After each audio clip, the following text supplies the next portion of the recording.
Drop the lawsuits, Ethan. Drop the lawsuits. You know they're frivolous. You know it has nothing to do with copyright or anything like that. You'll win a lot more good favor if you were to do that. So much harm has been caused in this process. There are a lot of people who spent every waking moment being monstrous pieces of shit for the past 2 years.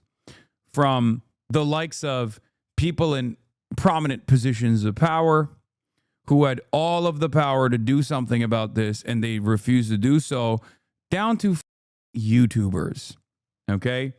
Down to YouTubers who spent the last 2 years cementing their legacy as rapacious riders of Israel by trying to deplatform all of its prominent critics. Of course, they still, on the one hand, are seemingly proud of their accomplishments in that time period, while simultaneously trying to rewrite the narrative as though they did not actively try to call every somewhat brown or Muslim-sounding critic of Israel a terrorist, an Islamist fundamentalist terrorist of the highest order that deserves not only scrutiny, but also potential prosecution. Any laws that we can go after Hasan for? Are you familiar with that? Has he broken any domestic terror laws or... No, probably not domestic terror laws, but like inciting. I mean, what can we do about that? Yeah, that's out of my realm. I usually do just civil stuff. Sure, fair enough. Fair enough.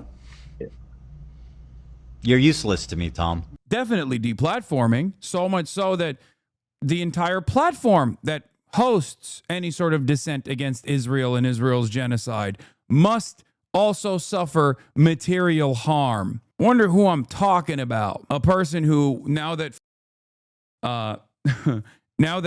TikTok is back in the hands of someone who is sympathetic to the Zionist cause, might be trying to rewrite history. There are things that people like this could do, like, I don't know, drop the frivolous litigation pursuit. That could be a good start for people to let bygones be bygones. I don't know if it would rewrite the history. Just thinking out loud here.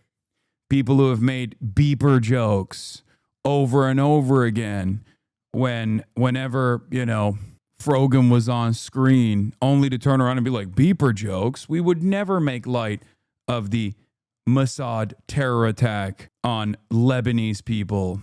We would never do that. We would never, ever do that. Oh, that's right. You did do that. Like AB said, we got the memo. We got the memo. Did she? We know you're rearing and ready to go. Did she page you, Dan? Did you check your? I didn't. I didn't get anything on my pager. No. Yeah, I still use a beeper. At this point, I'll check again. I'm gonna search my email right now. I wonder who they are. To defend myself against wild accusations. Wait, but what? I also came back because I want to apologize for things that I genuinely got wrong. For example, we're planning to go to Israel in June with my parents, and I'm actually really excited to go there. I want to show you guys how beautiful, how multicultural, how like free it feels for people, or just, it's a beautiful place. It is. It's one of the most diverse places I've ever been. Looking back, I definitely feel ashamed for the way I spoke about Israel with such levity at the time that a genocide was happening. I completely understand why people... That's cool. That's a good first step, I think. That's a good first step. It's just, if only that was the only reason why people were like, hey, man, I think you might be defending Israel a little too hard, you know? Calling its prominent critics of Muslim background terrorists and its prominent critics of Jewish background token Jews, but Hamas supporters all the same. I am so proud to be marching with so many Jews. Yes, the Jews! The Jews are here! Did we mention that? Mm-hmm. Give the Jewish guy the mic. Gentiles of all ages! Yes! And of course there are Jews there, right? And Jews have... are allowed to have different perspectives and stuff, but this man is like the embodiment of a Jewish token, like holy So let's say 10,000 Jews are members of Jewish Voices for Peace, and they tour all around the country, showing up at every like pro-Palestinian protest or whatever the they're doing, and they parade them around like here's one of the good Jews.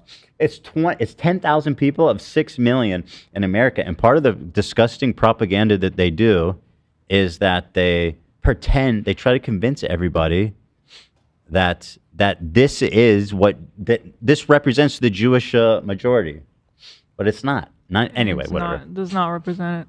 You know, like, because remember, it's not just people like myself that he just like actively went after. He went after Jews, anti-Zionist Jews as well, with a similar level of intensity, demanding that Matt Lieb get fired from Good Mythical Morning. Matt Lieb, I think this guy's Jewish too. Listen, even if you're like an anti-Zionist as it comes, sitting across from this guy as a Jewish person is the most despicable, backward you can ever do. This guy is not anti-Zionist. He is anti-Semitic. He hates Jewish people. It's not even debatable. Like you ask Hassan that a year ago, he'd been like, yeah, no, he's just anti-Semitic. I mean, it's known. Okay, I'm gonna get more into showing you guys more about this, but like this is why I have nothing but disdain for these guys. He first of all, this guy Matt Lieb had Frogan on after my feud with her, and again, once again, characterizing me as a harasser. I have never started shit with any of these people. I have only ever responded to them. And Matt Lieb, he has Frogan on, and he describes me as a Jewish supremacist, and then he has Bad Empanada on. So yeah, Matt Lieb, and I still think he should get fired. And I think that every day that Renton keep this guy on the payroll is a disgrace to them. Consistently calling him a token Jew, defending the Gaza Holocaust Fund, the GHF, also known as the Gaza Humanitarian Foundation, to try to get a own on his opposition, to try to get an own on me, having a Atlantic Council Palestinian who is a firm and committed defender of Israel with a Palestinian association, to go on the broadcast to talk about how all of the prominent critics of Israel are actually also dangerous Hamas supporters who don't simply understand the situation at all. Even fundraising for the Atlantic Council, which is a right-wing American think tank. America is once again a belligerent in this genocide that Israel is conducting against the Palestinians. There's so much more that Ethan Klein has done, but I'll take it. I'll take this first apology. I think it's good. It more so just represents the tide shift that is finally even hitting him in the face. You know what I mean? For the longest time, he just refused to recognize what was going on, and the walls kept closing in. Yes, as Omer El-Akkad said, one day we will all have been against this. One day. And it's getting there right now. This bullshit he was just posting the token Palestine that Israel uses the other day, saying you were responsible for attacks against them. Dude, that doesn't even open up. Like, that's not even the tip of the iceberg. Whether it be the relentless defending of Gaza Humanitarian Fund, Foundation's talking points over and over again, even at the time when the international advocacy organizations and human rights organizations were saying this is an aid trap, this is perfidy, this is a war crime. It is literally directly mentioned in the UN report that the Gaza Humanitarian Foundation unironically played a role in the famine that was taking place as a part of Israel's genocidal project, as a part of Israel's genocidal ambition. He kept posting their talking points over and over again. He kept posting their press releases over and over again. I couldn't believe it. Could not believe it. He kept posting Hen Mazik from the Tel Aviv Institute. Hen Mazik, you might recall, wrote that article for the Hollywood Reporter against Hannah Einbinder after she came out and said, "Free Palestine, Israel," on her Emmy Awards recognition. All of that is out there for people to watch. There's part of the reason why I didn't, take too much offense over the context nuke that Ethan Klein put together at the time that he thought was going to be the end of my career. How foolish, how stupid. It was because he's not a believer in anything, really. Well, I guess maybe the state of Israel and the Zionist project. But outside of that, he's not a believer in anything beyond, I guess, whatever suits his fancy, whatever hurts his narcissistic feelings. So narcissistic that he can make an ongoing genocide all about himself and his own personal feelings. Having said that, The reason why I didn't give a shit too much is because time will pass. And I knew that eventually people would recognize right from wrong. More and more people would start recognizing exactly what was taking place. And when they did, I fear that they would look back at that compilation, perhaps with very different eyes. Very, very different eyes. The context nuke that he shamefully copyrighted with the intent to sue every single one of his detractors that watched it. He would have sued you too had you not reacted to just a part for it for over 10 hours. Yeah. To this day, so much of the dumb nonsense that I see online from people who think like, oh, I'm pro-Palestine too. I'm just pro-Palestine in not this direction, but some other unforeseeable direction. No matter where I go, when I see these comments like, Hasan, isn't that guy like, doesn't he glaze terrorists, from some of the dumbest right-wingers of all time, and even some dumb liberals who don't know any better? It all stems back to the same deplatforming initiatives that ultimately failed, conducted by Sex Pestany, who ruined his own career once again, and also his partner in crime, Ethan Klein, who not only was aligning himself and utilizing Sex Pestany's own clips out of context compilations, something that even Barry Weiss has done for the Free Press, by the way, and now she will be in charge of CBS. Shouts out to the Ellison family for that wonderful new voice, an underrepresented voice in mainstream news. Not only did he use those clips out of context to drive home an incredibly racist narrative that a critic of Israel was actually a terrorist, a Muslim critic of Israel was actually a terrorist, over and over again, really leaning into those Islamophobic sentiments. Some fresh criticism for Hasan, who is an outright supporter of terrorism. Quite literally. He is a champion for terrorism and a supporter of terrorism. And if you don't believe me, watch the video.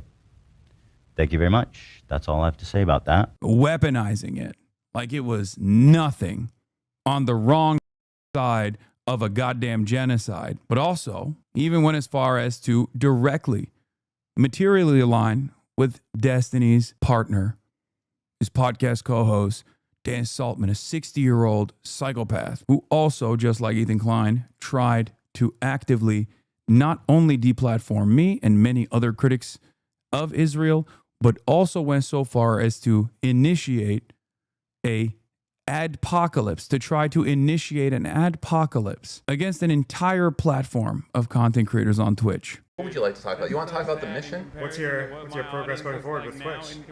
I have congressional meetings set up. Okay? That's like with more than one dude. Republicans, obviously.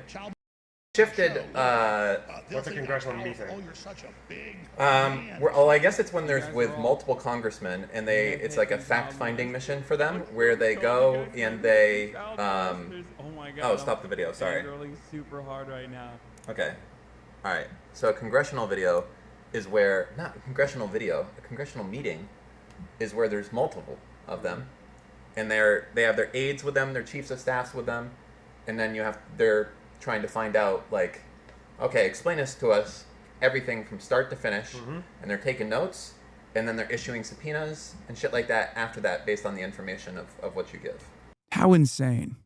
They went so far as to work with Israel's own attack dog, Richie Torres. Dan Stalkman even went and talked to numerous Republicans in his advocacy to try to pull me in front of Congress. He celebrated it. And now those very same fascists that he aligned himself with in an effort to try and get me deplatformed are working to get his best friend and podcast co-host, Sex Pestany, also deplatformed. How do you deal with that? So yeah, it's a good start to apologize for saying that you were going to go to the multifaceted, multicultural Israel amidst the genocide and refuse to understand what my criticisms were on that front. I know for many out-of-touch fans of Ethan Klein who don't care about anything but whatever Ethan Klein says and does, this hopefully will give them a little bit of comfort to be able to defend him in broad daylight. This will give them enough to say, look, see, he apologizes. He takes accountability for his actions. His opponents, on the other hand, they never do. Well, Sometimes there's no reason to apologize if you've done nothing wrong. But I welcome them to the pro-Palestinian cause after spending all of the past 2 years working to deplatform critics of Israel. Fantastic. People could watch this clip and judge me harshly for it. I want to apologize to anyone in the Palestinian diaspora or anybody that's been affected by this war that felt that I was trivial. Watch you for the news for so long, you successfully gaslit me into thinking this guy even matters at all. I mean, he's utterly irrelevant in the grand scheme of things, but the harm that he committed to critics of Israel is serious. I mean, he got numerous people deplatformed, numerous people banned for 30 over a Sabra hummus joke, dude. Also, we shouldn't be just apologizing. I don't know who the apologizing, the Palestinian diaspora. Should be apologizing, but you can't, to Palestinians as a whole. Realizing the suffering, the horror that you've gone through. And for that, I deeply am sorry, and I'm ashamed of this clip. I came back to TikTok. Wild accusations, except admitting that at least like one component of it was not so wild, I guess. In any case, I like how he's only doing this because the UN said it's a genocide. I don't think so. I think a lot of people are recognizing that there's just no defense of Israel. There's just no defense of Israel whatsoever. But that won't stop them from attacking Israel's critics. How much of this is just the acquisition of media entities by Israel-friendly corporations? Does it incentivize having a better image for future business? I'm a firm believer that no matter how much you try to manipulate the public by purchasing CBS and shit, ultimately people are still going to be looking for the truth. Cat's out of the bag, toothpaste out of the tube, as I like to say. So all you'll be doing is cooking these media properties further when they just remove the last shred of credibility that they may have had. Can't wait for them to pivot back to criticizing your Ukraine takes again. Oh my God, I know. It's so crazy for me that it's just like all of this could have been avoided if he just listened to his friend at the time when his podcast co-host had his best interest in mind and was trying to be like, listen, dude, here's why you're coming across like you're defending Israel. You need to dial it back. People have no capacity to understand what's in your heart and in your mind. They only have a capacity to hear what you're saying, and what you're saying seems a whole lot like you're defending Israel. He said he laid off you because of the whole Charlie Kirk thing, so there's that at least. Great. Remember when he also said that I falsely claimed that I was issuing a death threat against his wife, and then got mad at Destiny because Destiny took that as an opportunity to literally issue an actual direct death threat against me. And then he openly stated, oh, you ruined it. We really had a win here, but you had to open your mouth and ruin it. Now he can play the victim. That's what he said. I think that shows you a lot about the calculations at play here. Drop the lawsuits, Ethan. Drop the lawsuits. You know they're frivolous. You know it has nothing to do with copyright or anything like that. You'll win a lot more good favor if you were to do that. I know you think that the people that you're attacking are unfavorable by the new audience that you have cultivated, but it's a good gesture. Laid off you complaining about your op-ed and reposting the same out of context clip about Kamala versus Trump 10 times. I know that he did do that when I got the op-ed. I'm sure he's not actually going to lay off regardless. He just seems like a petty tyrant himself, just so thin-skinned, so narcissistic. He feels like when people have wronged him in his mind, he just never stops. It's clear to me. The reason why I say that is because he didn't stop even when his own fans were like, dude, just shut up about this. Like, okay, we got it. We hate Hasan. He sucks, you know? And he was like, nope, not going to stop. He has to have enemies all the time. And I guess in the past, it seemed like he chose his enemies well. But it is clear that he will align himself with anyone and everyone. There is no matter how awful someone has been to him personally, no matter how anti-Semitic they've been throughout their entire career, he will welcome those people with open arms. No real moral consistency here whatsoever. That's it. So much harm has been caused in this process, but, you know, again, I only care about this as far as it is taking up space from much more important things that we could be talking about. Just add it onto the file, you know? So frustrating.